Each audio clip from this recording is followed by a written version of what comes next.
আজকে সদস্যগুলো কোথায় গেল গো? আমার সদস্যগুলো আজকে সব ওদিকে আছে। ও, আজকে ওদেরকে খাওয়াওনি? আসলে ওরা না সবাই একা একা খেতে শিখে গেছে।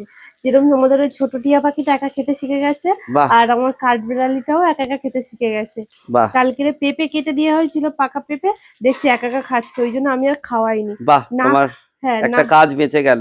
কাজটা কমে গেল, ওই জন্য আমি খুব রাগ করছিলাম যে খাওয়াতে হয় 14 বার ছেড়ে দেবো, কিন্তু দেখছি একা একা খাচ্ছে, ওই জন্য ভাবলাম না। আহ, ওকে নিয়ে তো যাবে মনে হয় বাপের বাড়ি, ওকে নিয়ে যাবে তো? না না, বাবা কেন নিয়ে যাবে? ও থাকবে।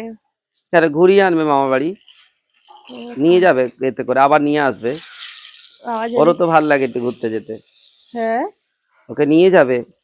ওকে ওই নিয়ে দেখো যাবে ডাকছে, নাকি? দেখছো, ওই দেখো। মিঠু ডাকছে। খুব চেনে, মায়ের আওয়াজ পেয়েছে গলার, ডাকছে।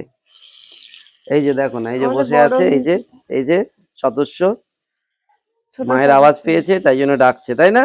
হ্যাঁ, আর এই একটা সদস্য, এই যে, এই যে খাচ্ছে, এই যে দুটো সদস্য আমাদের বাড়ির। দুটো নয়, তিনটে, আর আর একজনকে একটা কথা দেখো। বাদ দাও, ও তো আমাদের বড় সদস্য, ওকে তো সবাই জানেই। ও বড় আর সদস্য এইদিকে এই আমাদের। যে সীমা আর রান্না আমার করছে। সদস্য তো আছে, সে আমার সদস্যটা এখন গেছে ঘুরতে। আহ,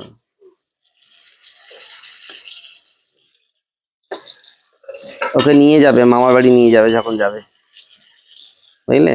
হ্যাঁ, ওকে নিয়ে যাবে। ওকে নিয়ে যাবো বলছো? হ্যাঁ, নিয়ে আবার ঘুরিয়ে আনবে, ওটু ওটু ঘুরে আসবে, ঠিক আছে। দেখা যাক কি হয় শেষ হ্যাঁ, পর্যন্ত। ঠিক আছে।